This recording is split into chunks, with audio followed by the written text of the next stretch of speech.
Okay, quick agenda on what I'm going to talk about is I want to talk about some of the people that are in the book, and essentially this was their platform to have a voice, and specifically talk about the survivors and how they have to persevere in the face of adversity.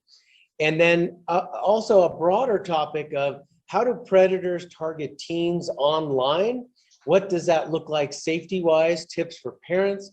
And I interviewed an undercover police officer who sets up a fake profile, and I'm going to tell you about what he wants everyone in this room to know. So I wrote this for the non-experts. I started this about a year and a half ago and really looked at myself as somebody who knew a little bit about human trafficking, but not an expert, that very surface level type of knowledge. And that's kind of the person that I wrote this for, that average citizen who thinks, oh, it only happens on the border or downtown Los Angeles. And it absolutely does happen in those locations. But I focused on stories from small town, middle America. They're all Colorado based. And really to try to give people a sense of what's going on in our own neighborhoods and in the nice suburban communities that many people live in. That's what people, I think, are surprised when they hear stories that it happens in places that look just like their town or neighborhood. So these are really stories about how it happens under the radar in our society. They're not salacious or graphic, but you do get a sense and understanding of what's going on. They're not sensationalized. These are all from actual case files and interviews that I conducted. And I put together a book that's not a report, but it reads like a fast-paced fiction novel. You can imagine reading a report about human trafficking and there's bullet points on there. Well, I've taken those bullet points and I've made them into stories. So you're going to learn something about human trafficking, but the idea is that you're going to want to turn the page and find out what happens next. So that way, by the time you're done, you've realized, wow, I learned a whole lot, but I read a good story in that process. So I interviewed somebody on the federal task force in the Denver metro area. So this plot line talks a lot about how is somebody lured in. People always ask that question about, well, why can't you just run away, or why can't you just leave the situation that you're in? And so I go through a whole storyline of how this criminal is psychologically manipulating and physically detaining the people in this story to explain kind of why do they stay. I profile the two types of pimps, a gorilla pimp as well as a Romeo pimp, and also the sex buyer profile, which, you know, as many of you know, it's going to be that person who's married, middle-aged, middle class, employed, kind of looks like a regular person that you would run into at the grocery store. And I wanted the reader to know that that's what this person is. This person has a family, they have kids, and I try to get into that person's head. And a lot of the time spent with the law enforcement officer was, what does that interrogation process look like? What do they tell you? What excuses do they make up?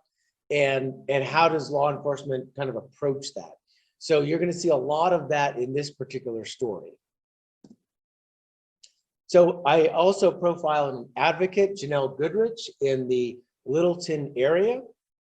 And she is a case manager, and she will help people navigate the systems. And there's many systems: criminal justice, school system, foster system, et cetera. Lots of systems, as well as the various nonprofits that want to help them. So she helps kind of navigate that for them. The plot line is an online predator. Every game, every application has chat rooms and messenger capabilities. So this plot includes, how does this person start to meet this teenager and worm their way into her life, and then eventually get her to be manipulated for trafficking situations. So this is a Romeo pimp. There's a lot of the grooming stats that are woven into this plot line. And also, what are those emotions of a new victim or someone who's moving out of that situation and is trying to get their life back together, and what are those emotions of a new survivor. And it primarily deals with underage teens in this situation. And also I asked Janelle, what is a good day? And as somebody who previously to writing, I was in corporate life.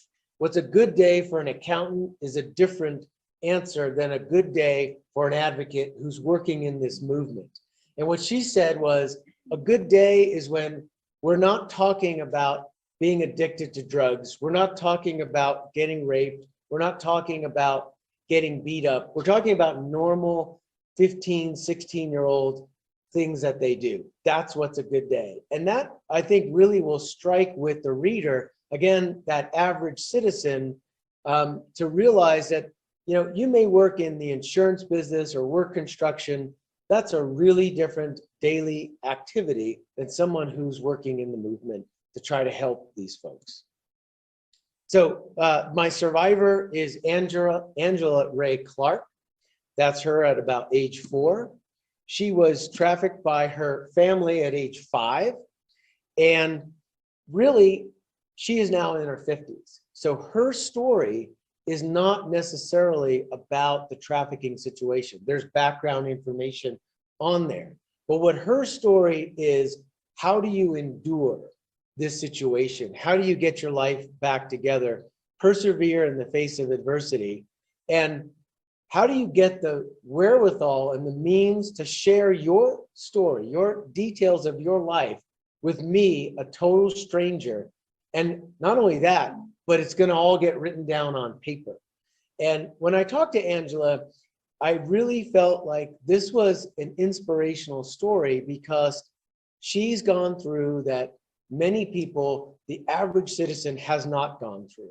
And she'll tell you it was hard to tell. It was even harder to live. She had unproductive struggles. She had decades worth of therapy, counseling. And she finally came to the conclusion that you cannot rewrite your history, no matter how much you want to. And real power, her power, began when she figured out how to work through her own past. Because she had to finally come to the conclusion about the other F word, and I'm talking about forgiveness. And that forgiveness wasn't for her family member. That was for her benefit. And that's something that's woven throughout this story. And I think people in the movement, people who are concerned citizens, I think that'll really resonate with the reader. Now, Angela has a website. We spoke many times on the phone. She's writing her own memoirs. She goes to many conferences to speak about her experiences. So she's out there in the public eye. And so I was able to get journals and diaries. It was a therapeutic thing for her to write these things down. And so you're going to really get to know her as a person, and as she has these experiences in her 20s, 30s, 40s, and 50s. But she'll also tell you there isn't a pill to heal the broken heart, but she wants you to know that she's way more than a victim, and her trauma doesn't define her. She calls herself feisty. Her goal is to walk into a room like this or a conference or anywhere else, and people not realize that she's the survivor that's coming to talk to them. And most importantly, Angela will tell you that she looks just like everyone else. So Jessica is my 4th chapter. And she was a youth minister in Estes Park. She was raped as an adult. She went to Colorado Springs to become an escort girl. She then moved to Los Angeles to do pornography, then goes to Denver to be a brothel madam, and then finally hits the bottom of the barrel. And I wouldn't have her in her book, and I wouldn't have her in this story unless there was a redemption piece. And she'll tell you she went to the bottom of the sin barrel and went to go work for the other guy, until she finally realized that that was not the right thing to do, and that she needed the call from God.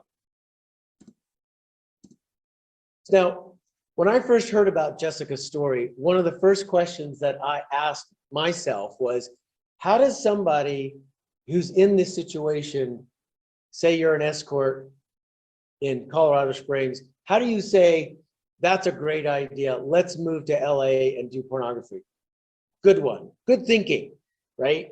And I couldn't figure that out. So we spent lots of time getting into that mindset, that decision process. So I wrote this chapter in a first person point of view, as if she's at your kitchen table talking to you one-on-one, and she talks to you in this, she tells you what's going on. It's not the omnipotent third person typical writing style.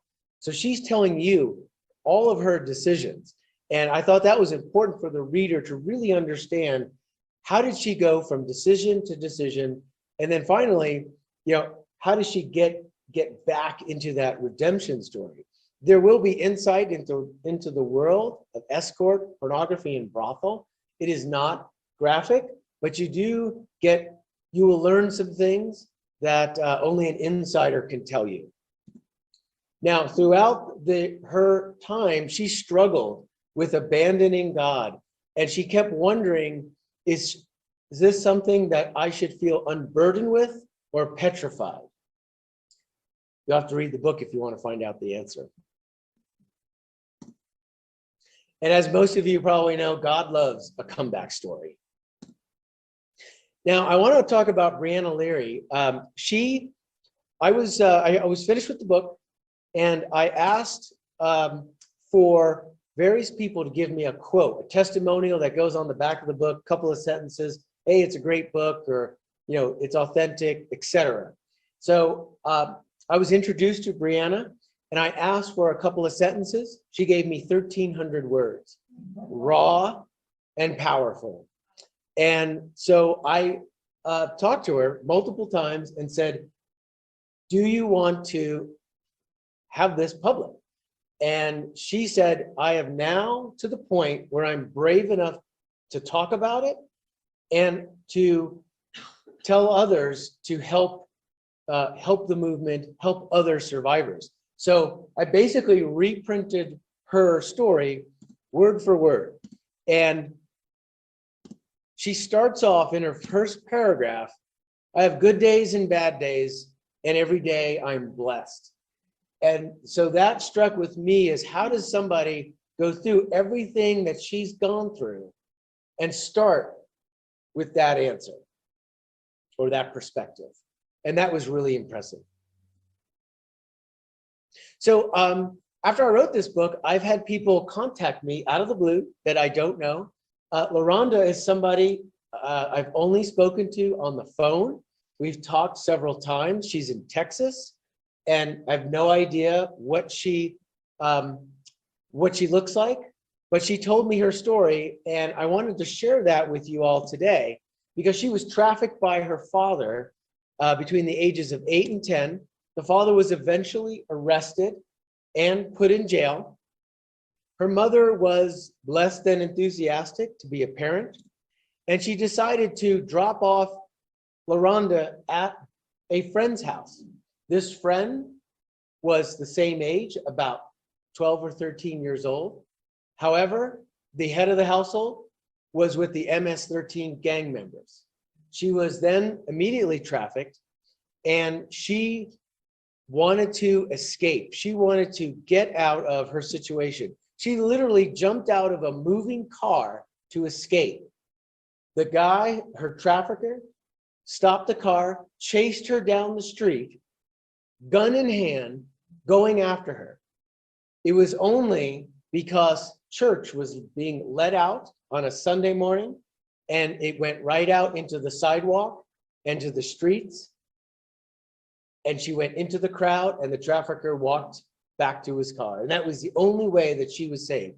As many of you know, re-trafficking is a serious issue and can happen. But this person, I asked, I said, you don't even know me. Why are you telling me this story? And she said, I just want someone to listen.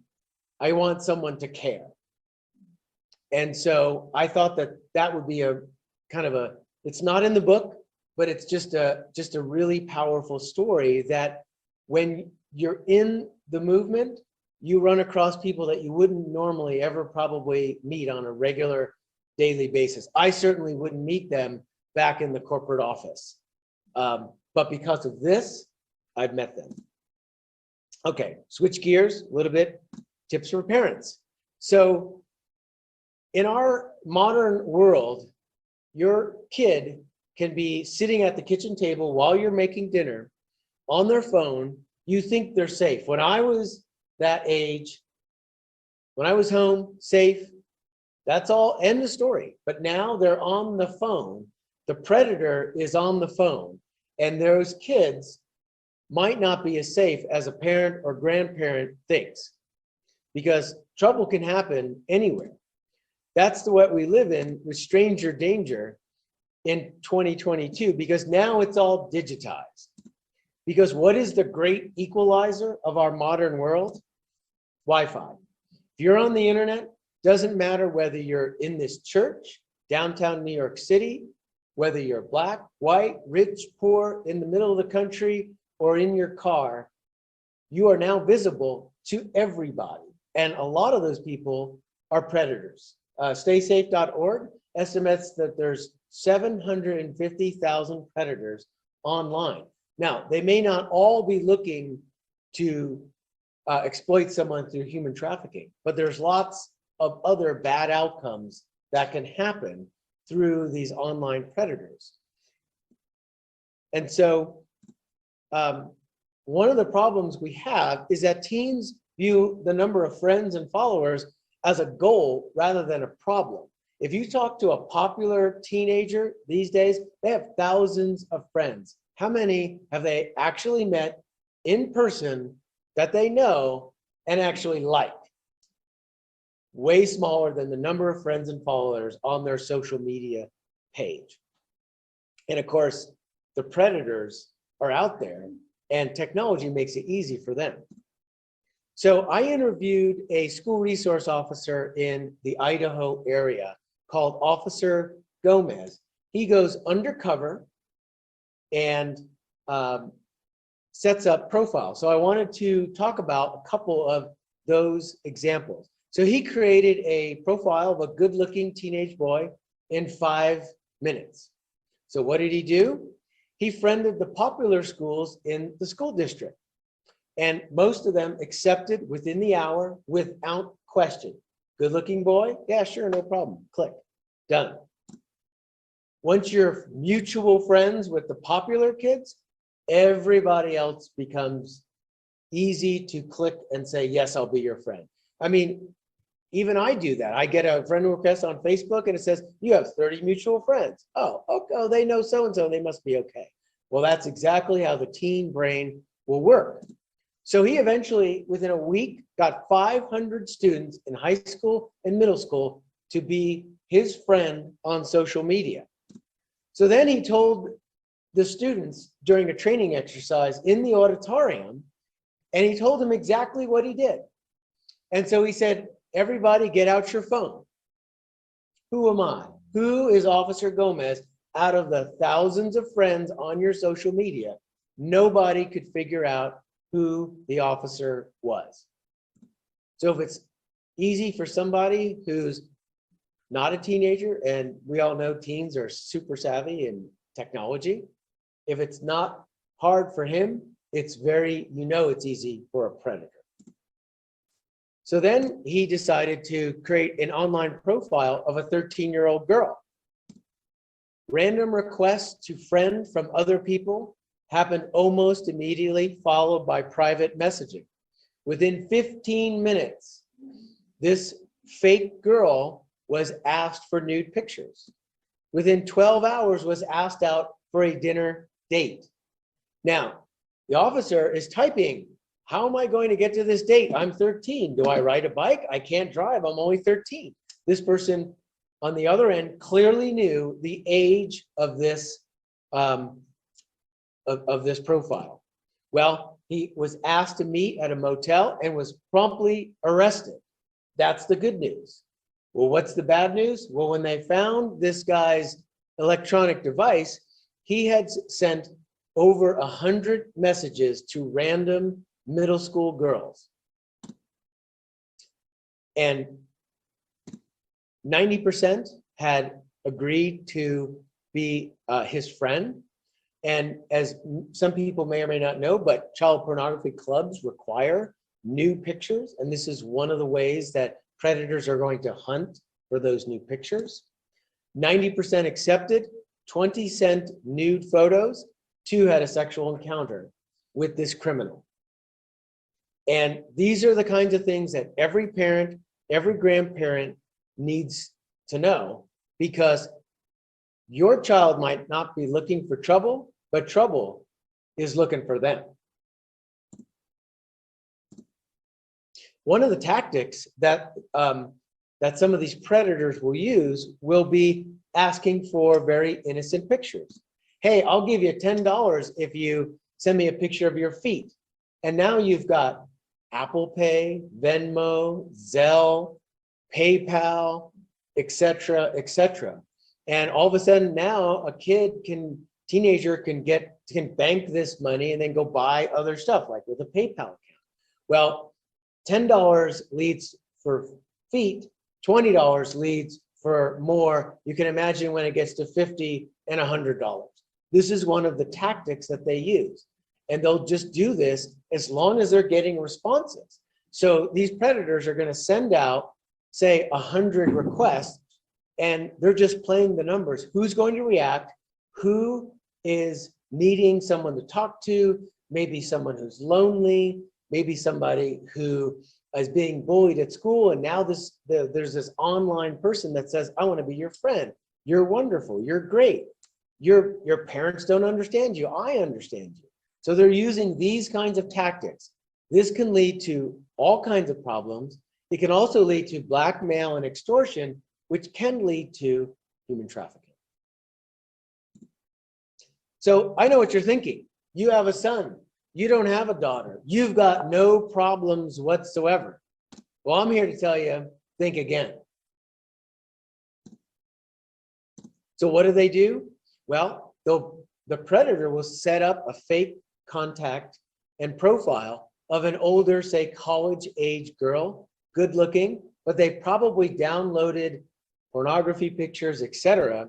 And so the fake girl will send a message, I'll show you if you show me.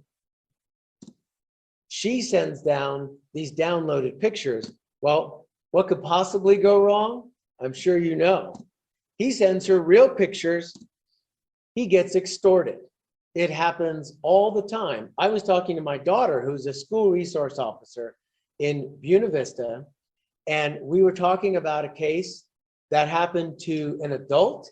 All of that happened in 24 hours. That's how fast it can happen. If it can happen to adults, it can happen to teens, and unfortunately, it does. So what are the objectives of these guys? Well, they're going to ask for more explicit content. They're going to either extort for money, goods, or to meet them to engage in sex with a child. So there's lots of problems that teens and parents need to be warned about, because as technology becomes more pervasive and gets used by a younger and younger age, when my kids were young, only high schoolers had phones, and back in those days you could only text. Well, now your typical elementary school kid has a phone. Well, and how savvy are they technology-wise? Probably more savvy than I am, but savvy in the world, probably not so much. So one of the things that you can always teach your kid is the universal sign for help, which is going to be, I'm trying to get it on the camera, like that. That's something that you should teach every child.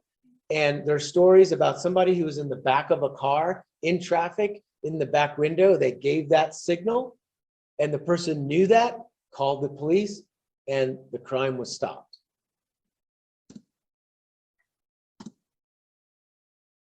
So one of the reasons people always ask, well, why did you start writing this book? What got you into it? So my first book was about the human side of policing. And I asked a bunch of questions about police work, et cetera. And I was always asked these questions at the end, sort of off the wall questions. And usually the last one was, what would you do if you won the lottery? And I was expecting I'd buy a boat, I'd go on a lake, and I'd fish all day. And what this officer told me is he'd hunt down human traffickers. And I said to myself, I got to write a book about that. And that's when I realized I knew surface level understanding of this issue, of this crime, of what I consider one of the most evil things that another human can do to somebody else. And so sometimes the most off the wall question sends you down a path towards something else. And here I am today. Okay, well, hey, just here's the marketing spiel. So I am going to donate all my profits. The books are $20 and $10 per book is donated back here to the task force of Southern Colorado. And I can sign them here afterwards. And I'm really glad to be here. And I really appreciate everyone's time. Any questions? Yeah, so I think anybody who knows something about human trafficking, you'll recognize all the facts put into a storyline. You know, like kidnapping is very small percent. I don't have that in the story, but I have teens living at home. I have, you know, online predators exploiting people through gaming devices where they manipulate someone to be on drugs and alcohol and how that leads to grooming possibilities. But I wanted it to be, you know, the family member who thinks that it doesn't happen that often. It's, you know, it only happens on the border, and it does happen in those kinds of places. But I remember having a conversation with family members who were like, oh, it doesn't really happen all that much. And I'm like, well, no, I'm writing this book for you because you need to realize this. When I talked to the guy on the federal task force, he was saying in the Denver metro area, they work on about 100 cases a year, but he thought that there was 1,000 out there. So he's not working on 900 of them. So it's the 4 chapters plus the Brianna Larry story, which is her story. So it's these 4 chapters. And after interviewing them, I would basically take what they're referring to and put together their story. So the easiest one is Angela. It goes from age 3 to age 53. And it's everything that happened, all her ups and downs, her trials and tribulations, etc. So that's her story.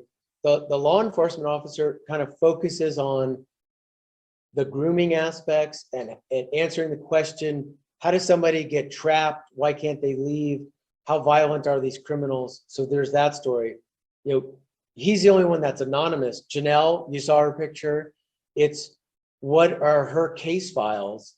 And we changed names. There's no names that are the same. Criminals, witnesses, victims, all have been changed. So there's no way to trace it back to anybody.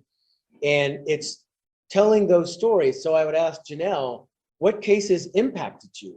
What were the ones you're never going to forget? And so we came up with essentially 3 people, and we tell their stories, but also her story as a person. How did it affect her family and conversations with her husband, etc. So you do get to kind of know that person behind the chapter, not just say the trafficking piece of it. So yeah, any nonprofit that hosts me as a speaker gets the donation back. My first book was It's Not About the Badge. This is It's Not About the Sex. My third book, it will be It's Not About the Devil. So about people who fight pure evil. Yes. What age group do you think this would be appropriate for? High school or older? Yeah, I think high schoolers could read it. I would suggest that you read it first. Like I said, it's not graphic, it's not salacious, but it is serious. I've had people say that it was difficult. They had to put it down because it just hit them hard. I think certainly if you're if this this issue is near and dear to you, you're going to probably be more impacted than the average citizen. But I do think that a high schooler, mature high schooler, could definitely read it and hopefully get some warning signs out of it. And the end of the book, there's a what you can do section, and it talks about a lot of these tips for parents, warning signs, red flags, that type of thing. So it gives a little bit of that practical advice, and that's definitely a good piece to check out. And I essentially put together from a lot of great nonprofits and just took a lot of those pieces to just put into very simple. Here are 10 things. Here's 10 warning signs. Here's 10 tips, etc. Some are my own, but some are from respected organizations that you've heard of, and some of those are referenced in the back of the book. Yes. I'd just like to build on your answer to Jamie about marketing. It's not about the sex. Is what we find really globally is rape, prostitution, pornography are all kinds of power carried out through sex. Sex isn't the agenda. It's the way that the power not about sex. Yeah, thanks. And yeah, and many of these criminals are involved in other things. They might be selling drugs, guns. In the story, right out of the case file, that one of the guys was counterfeiting money out of a hotel room. All true. And so, I couldn't make this stuff up if I tried.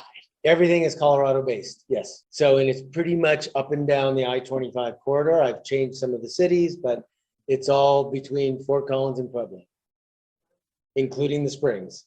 So, but, you'll recognize the towns, Highlands Ranch, Boulder, Louisville, Fort Collins. Well, thank you. Really appreciate your time, and I hope the technology worked, and somehow we have to push stop.